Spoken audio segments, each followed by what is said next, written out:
that muscle? The answer is, and now, come on guys, you're the home team, you're supposed to know this. No, it is absolutely wonderful to be here. I think everyone in this crowd probably knows me, but I'm Izzy Elliott, and this is Alicia Stone. No. You can click it at me, but I may not understand what you're doing. Okay. Click it again, please. Go on. Okay, so just as a quick sort of reminder where I came from, I think you all know I grew up in this church. My father pastored this church for many years. And he was actually the first person who suggested that I consider medical missions at the ripe old age of 10. And that was enough to sort of get me on the right path. And it was during my second year in medical school at the Global Missions Health Conference in Louisville, Kentucky, that I finally made a long-term commitment to Gabon, well, to missions. And it was actually 6 years later down the road, after applying to Samaritan's Purse, so the post-residency program that you'll hear about from Alicia, that I was assigned to Gabon, where I've been for the last 7.5 years. My name is Alicia. You can see me with my parents in the bottom photo. I think if you don't recognize me, you probably at least recognize them. I was born in Pennsylvania, but we moved down here when I was 8 and became members of this church shortly thereafter, so I've been growing up in this church also. I was not quite as precocious in my decision to become a medical missionary.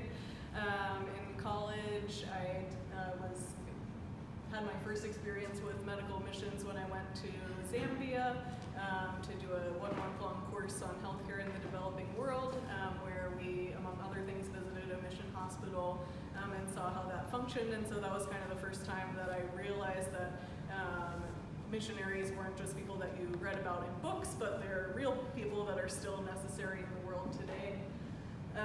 After college, I worked in biotechnology for a couple of years before going on to medical school at Penn State, where I was still kind of thinking about what I wanted to do with my life. I went on a couple of short-term medical mission trips where I felt like we were making an impact on people's lives. We were able to tell them about Jesus. We were able to help them with their problem that day, but I had some concerns about their long-term follow-up from a medical standpoint and discipling from a spiritual standpoint, which kind of started nudging me more towards long-term missions.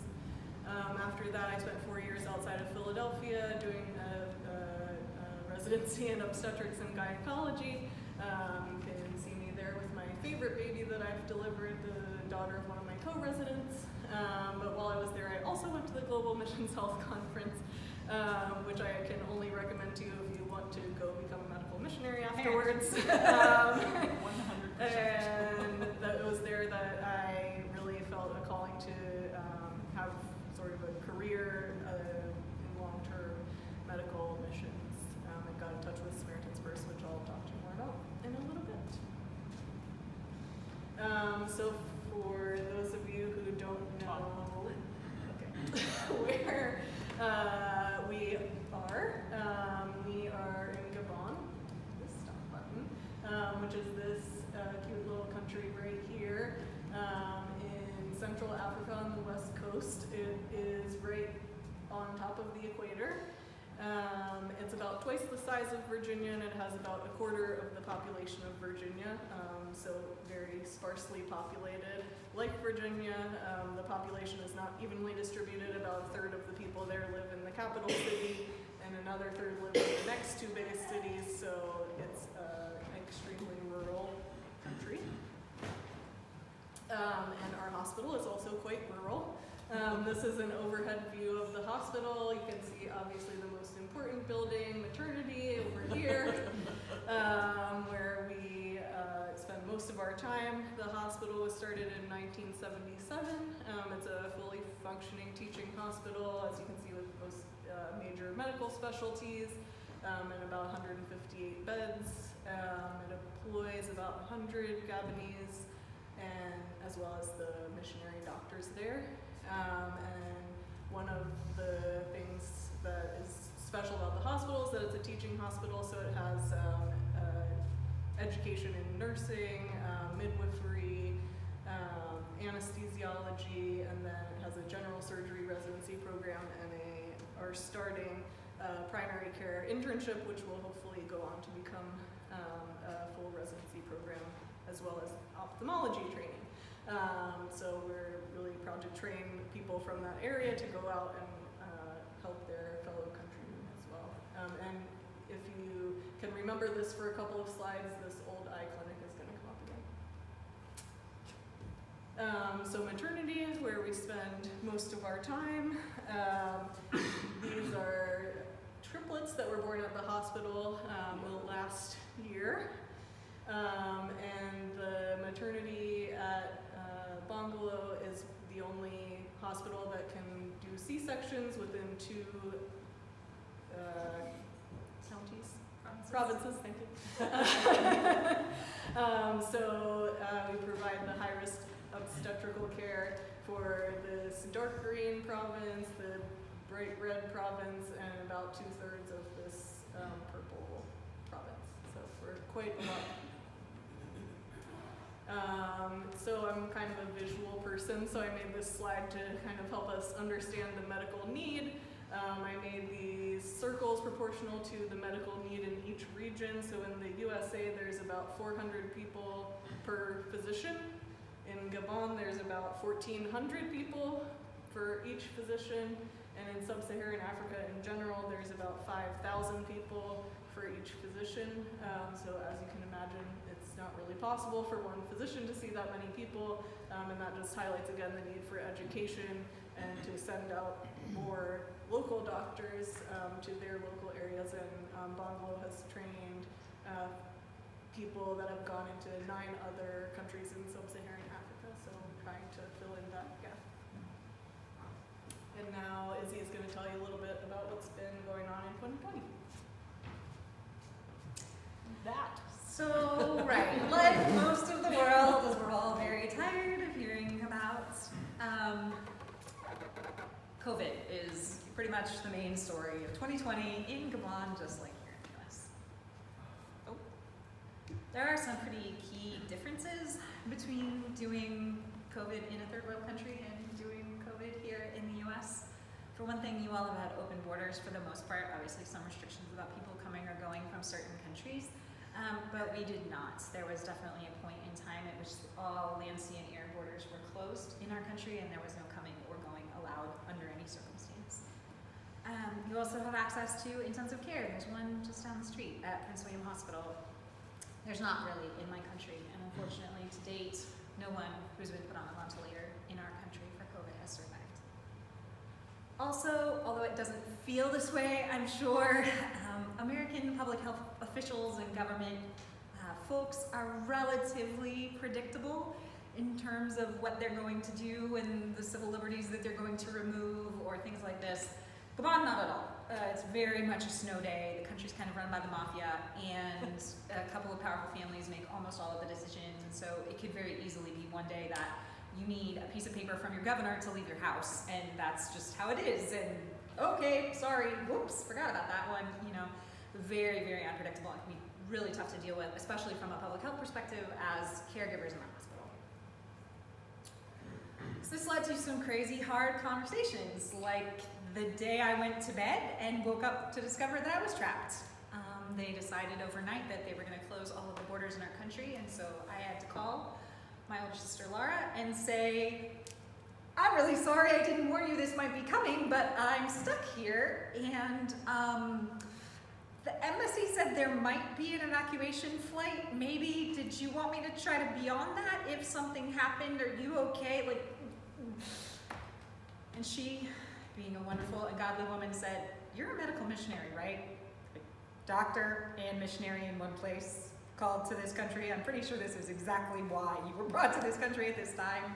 You just do what the Lord took you there to do. And so I stayed. It also led to some really, really hard conversations on our team. Conversations that you just don't imagine having with other people ever, let alone your closest friends and colleagues. Things like, well, we technically have 3 ventilators because we use them in the operating room, we don't have an ICU, but are we going to use those for COVID patients if they come into the hospital?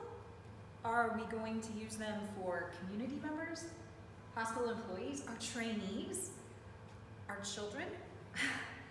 What happens if one of us dies?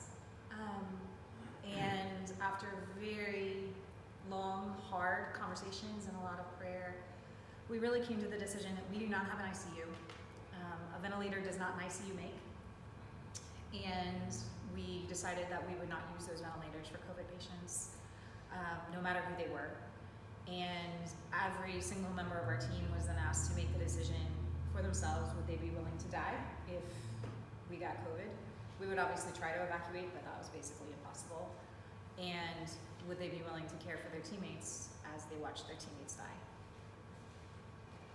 And to a man, every single member of my team who was in the jungle when the borders closed decided to stay and remained to care for patients during that time. This is a little bit about what our COVID response looked like. You can see up here Felicien, he's one of our lab workers actually, but got drafted to do screening at one of our 2 little screening checkpoints. And then this is me here dressed up in our version of personal protective equipment. That would be a surgical gown from the 1950s. And this is actually our pilot, who clearly couldn't fly anywhere and therefore got drafted to become a biomedical engineer, fixing one of our oxygen concentrators with 2 guys who can't read. But you know, they did. They got 6 oxygen concentrators that weren't working before working, so I'm very thankful for that. This was one of my particular projects. This is the old eye clinic that she pointed out to you before. We had thankfully recently just moved into the new, beautiful eye clinic, and so this area was sort of uninhabited, and so we chose to turn this into our COVID isolation area. This down here was an open-air kitchen that got turned into a decontamination suite, and then, as you can see, the different parts of the hospital, where we put suspect cases and confirmed cases. This here was one of my most interesting challenges. Our hospital is built on quite a hill, and the eye clinic was a place that people didn't really need to get to in wheelchairs or stretchers most of the time. Eye patients, their cataracts and things, tend to walk to their clinic appointments.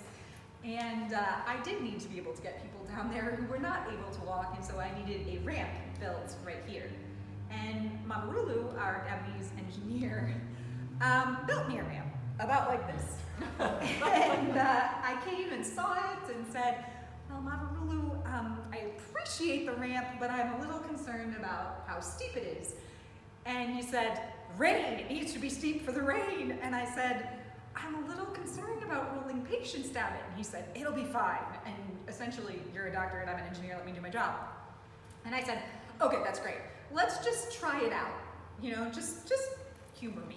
Let's try it out. And so I went and got Olivier, who's a big, strong guy on our maintenance team, and put him in a wheelchair, started to roll him down that incline, and about a third of the way down, he fell out of the chair, and then Mamarulu relieved me and built me a less steep incline.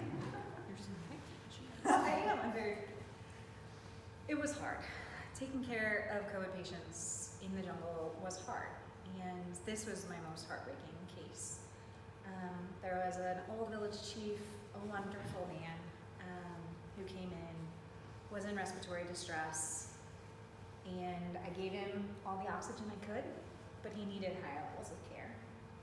And I campaigned with the regional health director for our province and everyone I could possibly try to get him transferred to a higher level of care, and they wouldn't and couldn't. And he'd been in the hospital really struggling for 2 or 3 days, and I was called up to Muila, the capital of our province, for a training that was done on higher levels of respiratory care, on CPAP and BiPAP and ventilation for these patients. And this is actually the head of the ICU in the military hospital, which was the ICU where they were treating COVID patients. And he had come to teach us and train us. And so there I am sitting with all of my Gabonese nurse and doctor colleagues who are also dealing with this pandemic. And this up here is the connector that goes to a beautiful, brand new CPAP, BiPAP, low-level ventilation machine, which had been donated to Gabon by China and arrived in my province. It's not connected to oxygen because it's missing the adapter to our oxygen bottles. And so even though this beautiful thing had been provided, we couldn't use it. And while I was at this training, my chief died. But thankfully, not everything in the jungle and not everything anywhere in 2020 was all about COVID. There were other parts to life. We did have, slides are forward. Can you just go forward one and then back? No. Oh, never mind, go back. We'll find her slide eventually and she'll tell you about it. Oh, you're right, you did it already. And sorry, I'm thinking of black slides. Okay, yes. Stand closer. Stand closer. So because of COVID, like everywhere else in the world, the health system was overtaxed, and so we had increased volume in other areas of the hospital, not just COVID. So in addition to dealing with COVID patients, we also had more deliveries than we would normally have. And this is the B side, we call it, of my maternity ward with mattresses all lined up on the floor with just patients there because I didn't have enough beds for all of our maternity patients. One of my real joys this past year was getting to train 2 more Gabonese midwives. They had both completed 3 years in our nursing program.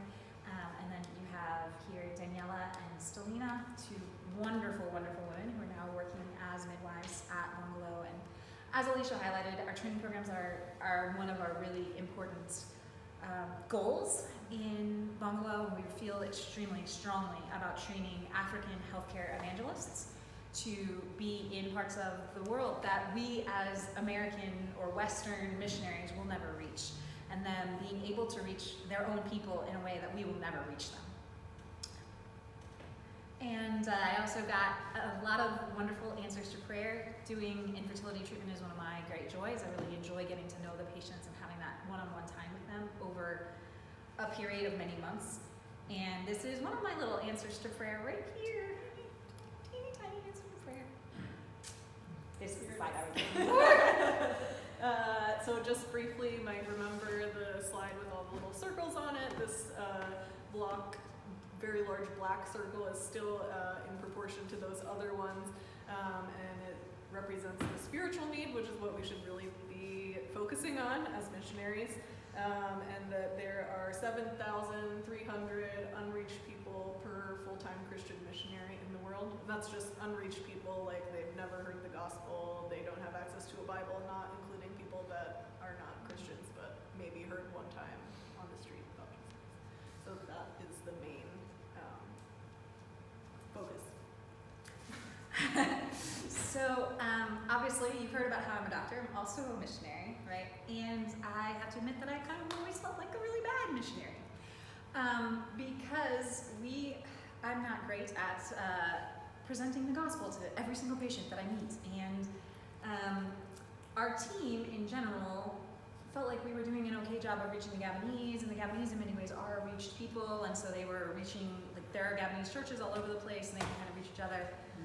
But there are a very large, about 15% Muslim minority in our community, which is very much unreached. And so our hearts were very burdened for this particular portion of our society, which is often not reached by the sort of animistic and Christian Gabonese majority.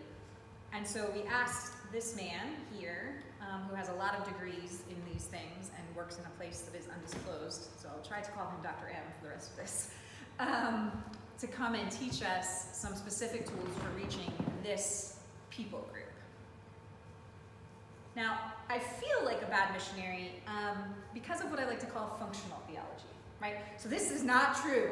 Now, just stop reading it, right? I'll go through it and I will explain it to you and why it works that way in my head. I know, this is not right, okay? But we all have those things in our lives, right? That we know the truth, but it actually plays its way out in our lives in a different way, right?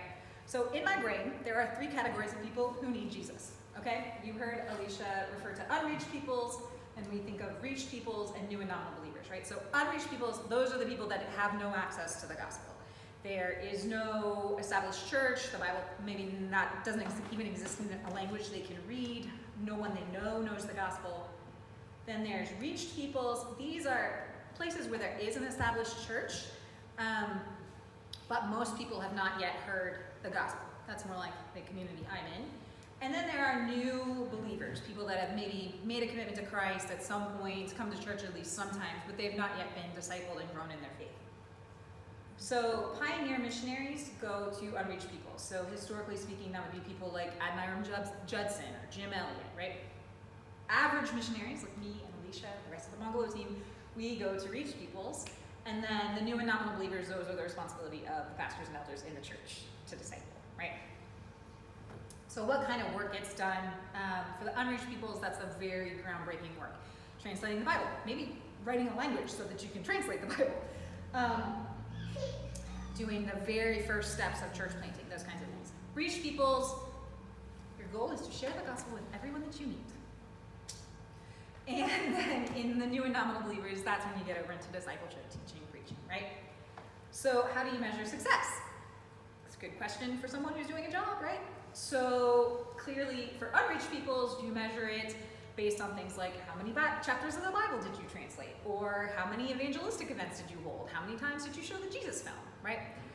For reached peoples, you measure it exactly in prayers and conversions, right? So how many people did I convert to Christianity this year? Oh my goodness. Right? No, yes. I told you, functional theology, right? Okay, and then new and nominal believers. Well, there the pressure gets put a little bit onto the new believer. So yes, there's some pressure on the pastors and the elders to, do a certain amount of preaching and discipling, but you can lead a horse to water, right? So the pressure there goes back to the new believer. So now Alicia would like to correct some of that functional theology for you. Thank goodness I'm here. Give you the real story. Can you go to the next slide? Okay, so we had a few corrections to make on this slide. The first one being that we're missing a category. As you notice, the theme of these categories is people who need Jesus. So we would like to add a category here for basically all of us. People that are believers still need Jesus, just like reached people and unreached people and new believers. Old and decrepit believers also need Jesus. And then... Thanks for not looking at me. Yeah. The bottom line might be particularly upsetting to everyone in this congregation. So we obviously know that the person who's responsible for making the work successful in all of these categories is the Holy Spirit, not the missionary or the believer themselves. And while we know that and we say it in Sunday school and in church every week, a lot of times in our lives we don't act like we believe that. How we measure success is another issue. Certainly these are ways that people have measured their success, but I would like to suggest that we should not be measuring our success by any measure that we would normally think about, and that instead our success is whether we are following Jesus and whether we're being obedient to what he's asking us to do, kind of like Paul planted, Apollos watered, well, neither of them is getting a point for that person because it's the Holy Spirit that brings the increase. So the success measuring doesn't work out very well. And then the last thing, share the gospel with everyone you meet. I think that should be in every column. Unreached people, we should still be sharing the gospel with. New believers still need to hear the gospel. And in fact, even this column of super old believers still need to be reminded of the gospel message because it is important for each of us. Next. So we have here another visual aid. So I'll explain it. I think very clearly this inner circle is Jesus. The outer circle is sort of the community of believers, the church, and then this outside area are unbelievers, reached or unreached, in the world. And then each of the little individual arrows is an individual person. So they're going in different directions, they're at different points in their lives. Maybe this bright blue person is a believer who's getting closer to Jesus every day, like we heard about in the sermon. This red arrow is a non-believer who's running as fast as he can away from the church. This purple arrow is someone who's kind of on the borderline. They're kind of thinking about it. Maybe they once or twice, but they're also kind of completely missing the point of Jesus, and they're directional.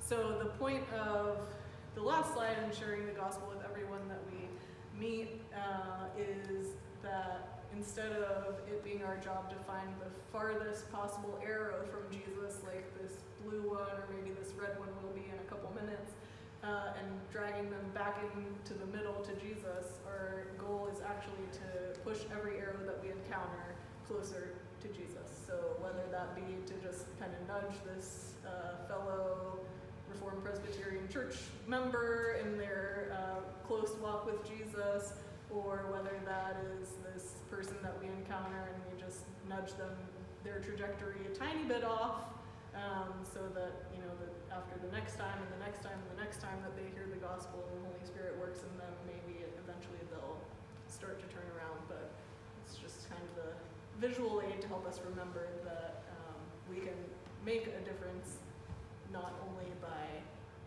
going and grabbing arrows, but by telling everyone that we meet about Jesus.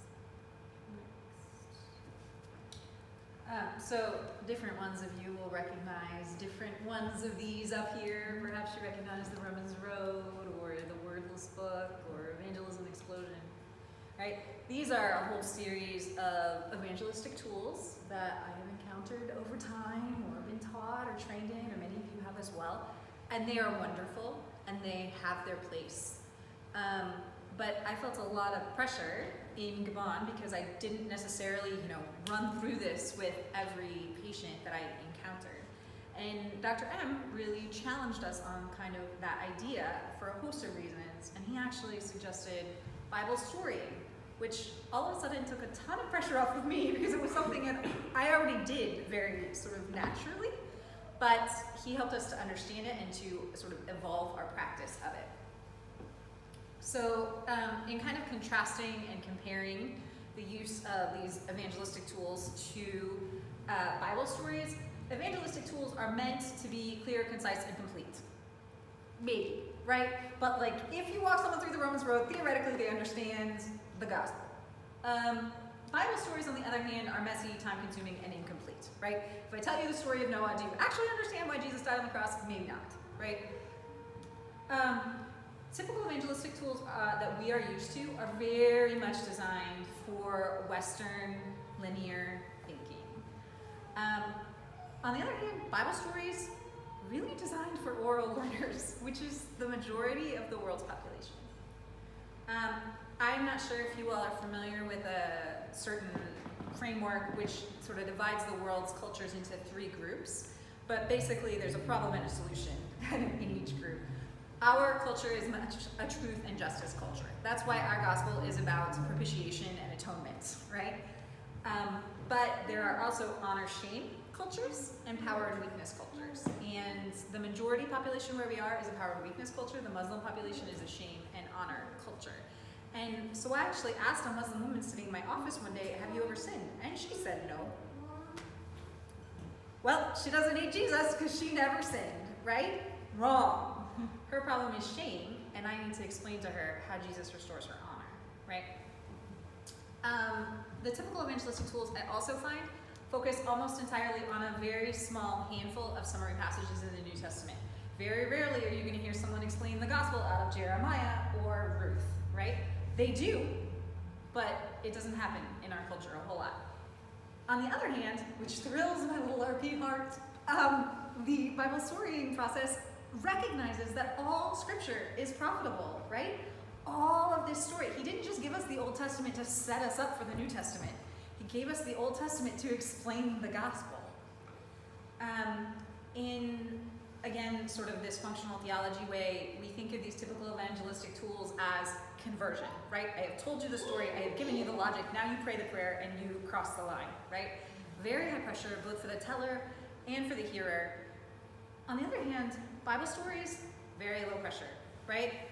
My little cousin over here, teeny tiny little 3-year-old, can tell you a story. He did last night, right? So stories are something that we can all use, we can all relate to. This is why we have TVs in our home, right? Naturally come out in conversation, can fit almost any situation, very low pressure, very easy to work in, very natural. and also really puts that emphasis back on the Holy Spirit. It is his job to bring people to Christ, not mine. And so, yes, I want to expose those people to the truth of the gospel. I want to tell them the stories. I want them to understand those things. But I also want to leave that in the hands of the Holy Spirit. And if they want to pray with me or one of our chaplains, that is fantastic. But that is not the goal of every single interaction that I have with my patients. And I've seen this work. So this is one of my wonderful friends, Kumba, who had her first little daughter, Queen Dizzy, a couple of years ago, and had her second daughter, Fatumata, this year. And I had told her these stories in my office, and she came to believe in Jesus. And I was at her home fairly shortly after Fatumata was born, and when I got there, there was a whole bunch of other Muslim women and a scattering of children in the room, and we ate and we, went through our greetings. And basically, as soon as I put my fork down, Kumba said, "Aren't you going to tell them the stories?" And I was like, "Yes, I'm going to tell them the stories." That's what she wanted. That's why I was there. That's why all the friends were there. She's like, "These people need the stories too." It's also been a huge blessing in my work with the pygmy populations. So there are some relatively isolated villages, again, minorities in our culture, and they do not have an established church. And so over time, as I've been visiting them, I just started in Genesis and started telling them the stories of the Bible. And it's super encouraging when I go back to these communities, because I always start out with asking them, okay, who can remind us of the last story? And they pop up sort of all over the place, and they're speaking in their own language, telling these stories with their own flair. And it's obvious that they've been talking about them and sharing them and reminding one another and telling the members of their community who weren't there the same stories. And slowly and surely, they're developing biblical literacy, and they're learning these stories over time. All right, so we heard about 2020 in the jungle. So I just wanted to let you know what I've been doing all that time. First of all, as promised, just a quick discussion of Samaritan's Purse, which is the organization that I am working with. You guys have probably heard of them. They send shoe boxes to kids at Christmas with Bible stories in them.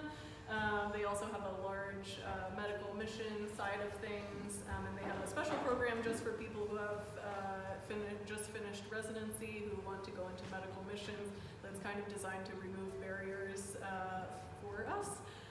So they not only get us connected with hospitals that need more specialty, they help get us connected with language school, they do trainings for us, and they provide us with a stipend for the first couple of years so that the amount of fundraising that we have to do is lower and is not such a barrier between people going from being in residency and having a ton of debt to going onto the mission field. So one of the trainings that was really special to me was this training that I went to in Colorado called Compass Training. It's not just for medical missionaries, it's for all missionaries.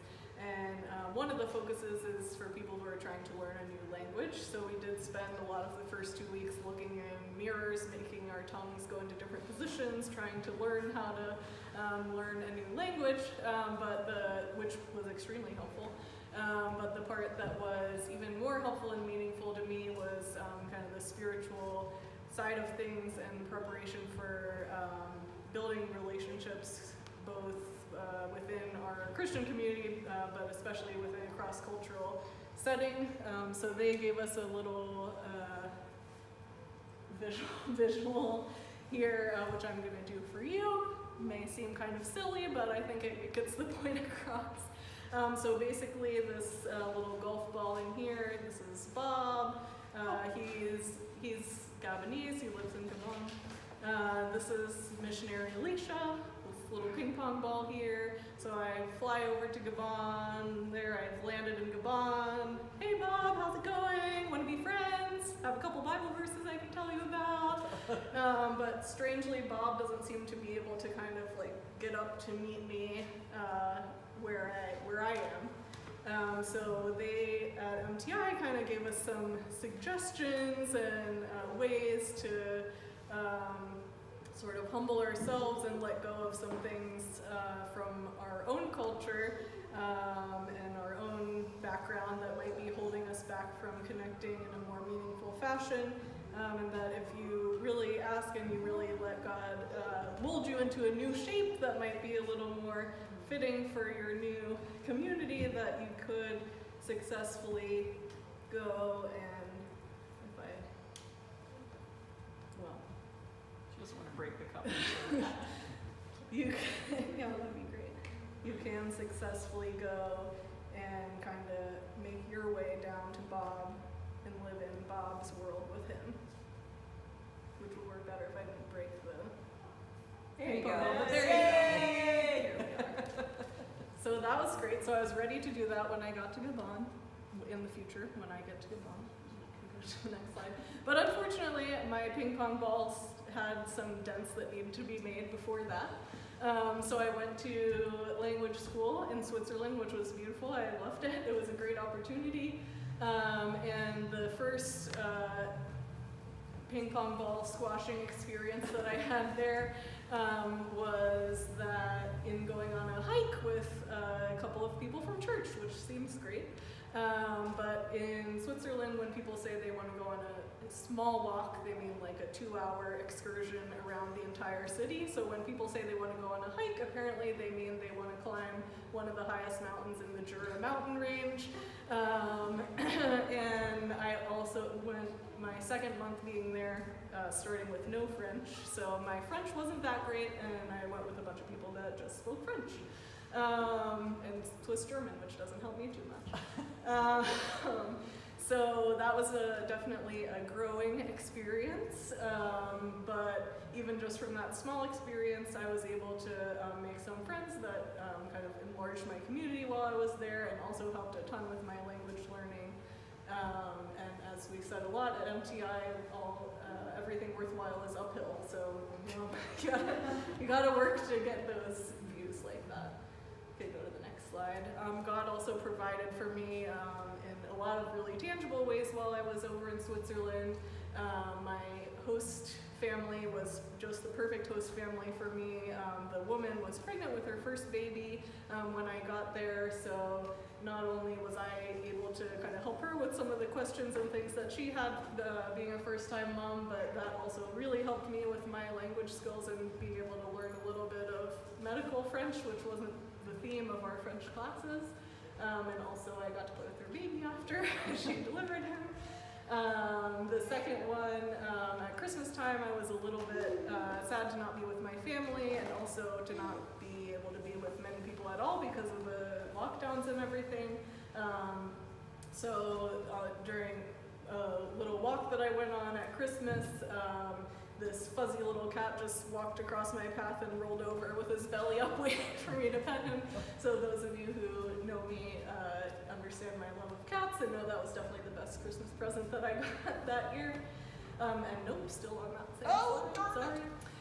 The third thing that was really cool was in our language class it was mostly missionaries, but we did have one Swiss German speaking student in our French class who was learning French to go to France and work at a surf camp.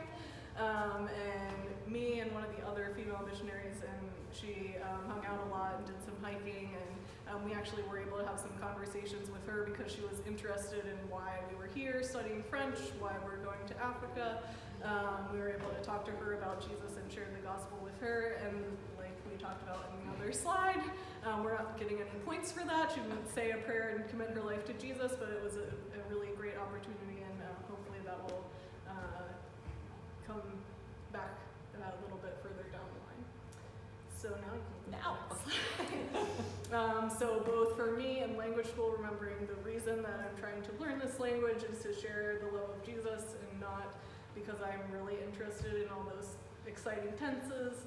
And also for Izzy in the jungle, and for all of us who are trying to reach people, that we need to be fixing our eyes on Jesus every day. And then just to let you guys know a little bit about what the next steps are going to be. We're both planning to get back to Gabon August 3rd.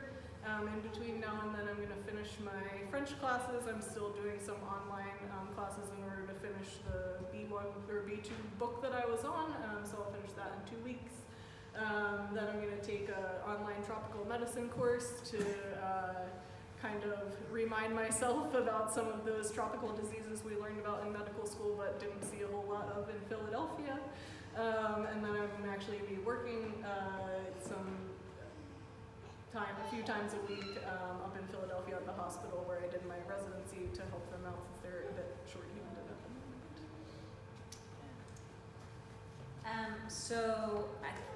Those of you who have followed me for some time will know that this has been rather a long and extended home assignment for me. When I first got back to the States, I was very sick. I stand before you 50 pounds heavier than the jungle. And so things got sort of extended one thing after another as the sort of medical stuff was getting worked out. Thankfully, I now have a clean bill of health and I'm allowed to return to the jungle. But rather than just extending things one time after another for various different reasons, they said just go in August. And that left me with kind of a question about what to do for these last couple of months. But thankfully, it's going to work out well. I do believe next month I will be going to a retreat in Michigan. I'm very much looking forward to. I will also be speaking in some churches now that I am fully vaccinated and able to travel, like this one and a couple of others. And then actually timing worked out really beautifully for me to be able to attend the conference for my mission agency, which happens once every 3 years at the end of July. So that's what I'll be doing before heading back to the jungle with Alicia. Do you all have any questions for us?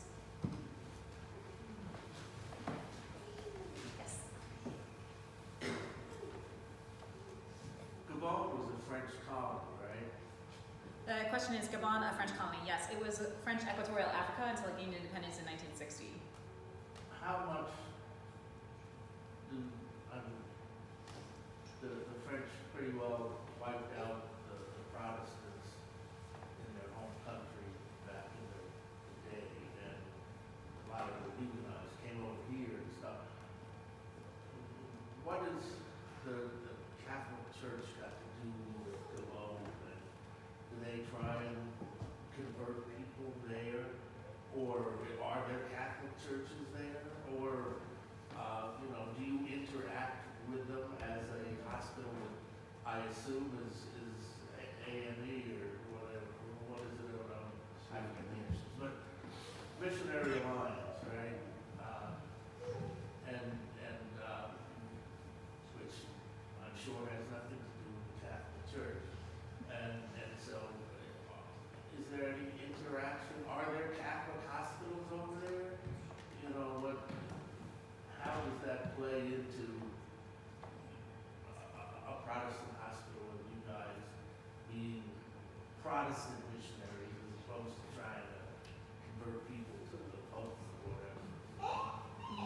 So the question is basically with French history, probably there was a lot of Catholic influence, which there was early on, and how does that play out today, and how does the hospital, which is a Christian Missionary Alliance hospital, interact with the Roman Catholic presence? So the Catholic Church in general in Gabon is a Gabonese Catholic Church at this point, and extraordinarily syncretistic.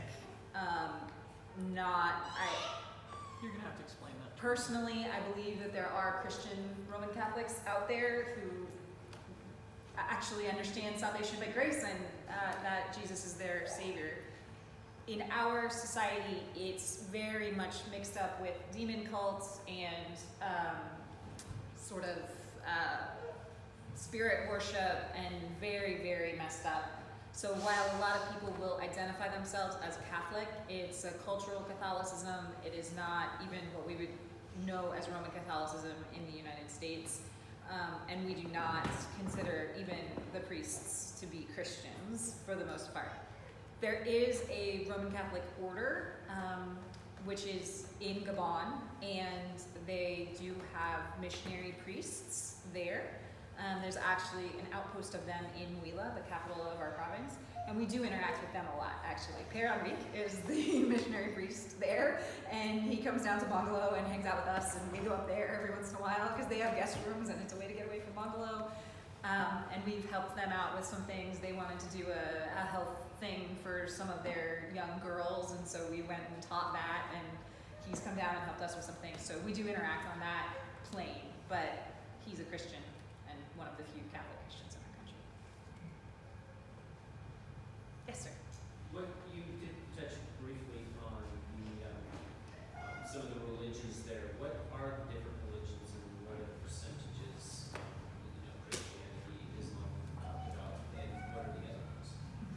So the question is sort of what's the breakdown statistically for religions in the country? If you look at something like the World Book, it's going to tell you something like 85% of the country is Christian. And then it's going to list subtypes of Christian, including Roman Catholicism and, by name, one of the demon cults. What? Like, whoever wrote this clearly has no background in world religions. Like, you don't have to be a Christian missionary to know that this demon cult is not Christian. So, in terms of actually functional Protestant evangelical believers, we think it's probably somewhere between 10 and 15% at this point. And then another 15% or so are Muslim. And then the rest would be some combination of this very syncretistic Roman Catholic, animistic, demon cult worshipping folks. Yes, sir. You have a nursing school and a midwifery school, and are these ladies Christians? Or no, I mean, so when they go forth, are they then able to be spreading the gospel as well? Or do you not require that of them to go to the school? So the question is about our trainees. Do we require them to have a commitment of faith before starting training? And yes, the answer is 100% we do. You have to have not only signed our statement of belief, but also have a letter from your pastor and your baptismal certificate and all those things before you're accepted into any of our training programs, nursing, ophthalmology, any of them. Because we are making healthcare evangelists. That is our goal. So there's a very solid discipleship component to our training programs, but we do not accept non-believers into the programs because we want them being missionaries to their own communities. Follow-on question to that, you had talked about regions where people just don't have exposure to the gospel, and you had mentioned about some of the local people being trained and going out, having the opportunity to be able to witness in those areas. What kind of training do they get? Is there like a formal, do you have like a formal mission training for them, or is it an informal thing, or how is that? So the question is about the training that we provide to our trainees in terms of reaching the unreached. So it's a little bit varied depending on sort of how long you're with us and what your level of training is. There is a discipleship component to all of our training, and they are engaged with us in the process of reaching the people, so much like Jesus sort of trained on the job. A lot of medicine is also on-the-job training, and a lot of missions is on-the-job training. So they're engaged with us in that process. The different programs, the nursing programs, use their own particular curriculum, and the surgery residency uses its own curriculum, which is also shared by the ophthalmology program and will be shared by the medicine internship and then residency at the physician level, which works through a lot of both basic discipleship, biblical literacy things, but as well as units specifically on evangelism and sharing the gospel. And we've done, we generally try, whenever there's some sort of training that we're going through, to have a component which also expands to them. So we've done Bible storying training and things with our residents and trainees as well. I've kind of a follow-up question on that too. Do you find that people are open to the gospel when you speak to them, or is there are they closed off, or how is kind of the sense, like the Bible verse, that the fields are wide and the harvest will go and reap. My dad uses that as his verse, and he finds the messages are very what's kind of the general consensus? So are people open or closed to the gospel? And again, that's very much dependent on sort of which side of the culture you come from. So the animistic side, extremely open to the gospel. Because hey, Jesus, why not? Let's add him to the crew. And so you have to be very careful with them about making sure that they understand, no, there's one God. We actually sing a song in our Sunday school class, Zalika and Zombie Emily Night. There's not one God. There's not four gods, there's one. And then like the song goes on about how there's not a God on the roof and a God around your belly and a God under the bed, but there's just the God in heaven. And the kids get that because they're used to being surrounded by this idea of gods, little g gods sort of all over and around them. And so that's the challenge with them. with the Muslim community, they've been very much hardened against the gospel and warned about those dangerous Christians over there, and so they often come very prepared sort of for our arguments, as it were. And that's actually another reason why Bible storying works really well, because a lot of these stories are shared, with some details changed, over into the Quran, and you can sort of sneak in under the fence, as it were. I'm telling you about Hannah, this woman who is very much like you. She's in a polygamous marriage. She's dealing with infertility. She's hurting. She's crying out to the Lord. Her religious leader is getting down on her for being drunk in public, and there's a God who loves her, who cares for her, who keeps his promises, and through her is fulfilled part of the story of the gospel, right? So you can reach people in their hearts with Bible stories in a way that a lot of times you can't with the arguments of the faith.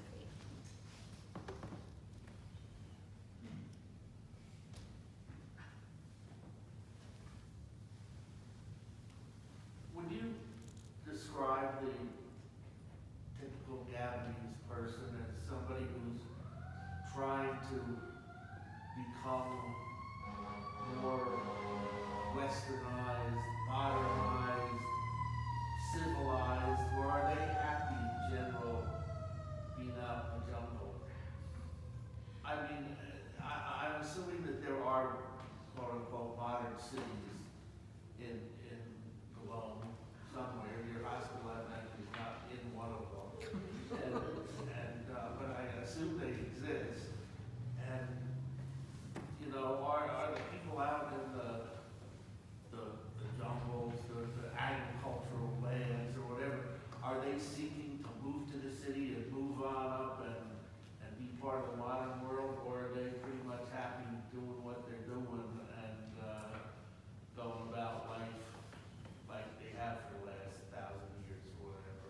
Mm-hmm. So the question is sort of, how does Gabon and Gabonese culture interact with the West, and is it something that they really aim for? Are they more content with their own way of life?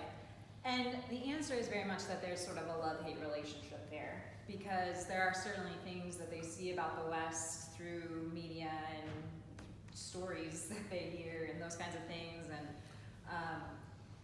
wealth and good healthcare and education. These are things that are appealing to people the world over. So there is a sense in which they desire those things, but there's also a great deal of contentment with subsistence farming and life in the jungle, and a love for the forest and a love for their way of life. And those of them that really interact with us on a day-to-day basis, like Julia, my midwife, for example, yeah, there are things that she would like about life in America, but there's a lot of times that she's like, ugh, your culture is busted, you know?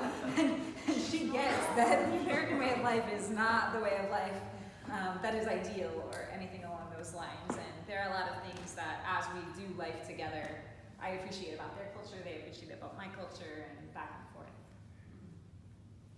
What's the primary industry? Industry. So the question is, what is the primary industry in Gabon? So the Gabonese are a very calm people in a lot of ways. They're very loud, active, and not in that sense calm, but they just are very passive. And so this has led to a lot of apathy in things like industry. There's not a lot of manufacturing or those kinds of things. There's some logging, but it's mostly done by outsiders, as is the mining.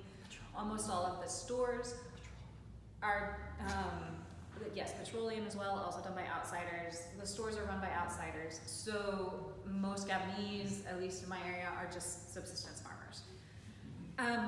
The good thing about this is we've never had a civil war, right? So when our last election was stolen by our dictator, everybody was like, oh, that stinks, and moved right on along, and life kept going. So unlike all of our neighbors who have been war-torn for many, many a year, we have not. I guess I have a question about language and literacy. You've obviously learned French to work in Gabon, and it's a former French colony, so it's the lingua franca. Do you need to learn the other languages as well, or parts of the other languages, to work with people, or is there a strong enough network of folks who can speak the other languages and French so that you can work with translators wherever you go? The question is about language. Obviously, you've heard us talking about French and learning French, and it is the language that we use in the hospital. It's the primary language of communication in the country. There are many, many, many, many tribal languages in our country. I forget the statistic, but for the number of people we have, the number of languages is absolutely ridiculous. So I know enough to deliver a baby in Yinzebi, which is the main tribal language of the area directly where I live. But any given day in my ward, there will be 6 different mother tongues of people that are delivering. So most people have basic French, and beyond that, I rely on nurses and sometimes community members to translate. We do get into a difficult situation. The Simba, if you look on the Joshua Project, they say, we're not sure if these people exist, and I can answer that question. They do, I've met them. The Simba are an unreached people group in the eastern portion of our province. And nobody speaks Simba, but the Simba do at least speak Michogo oftentimes, which is the language of the tribe that is next to them, kind of buffering them from the rest of the world. So I spoke French to a nurse who spoke Michogo to the mother of the girl who spoke Simba. And that's how we got through that interview.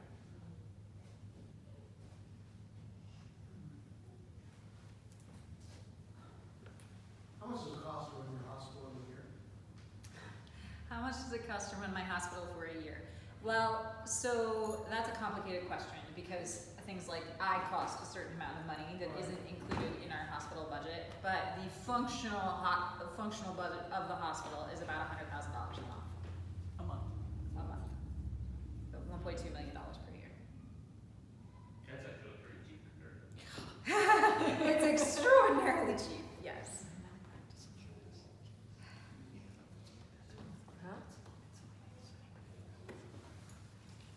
Okay, well, thank you very much for having us, and it's been a pleasure, and we're obviously here available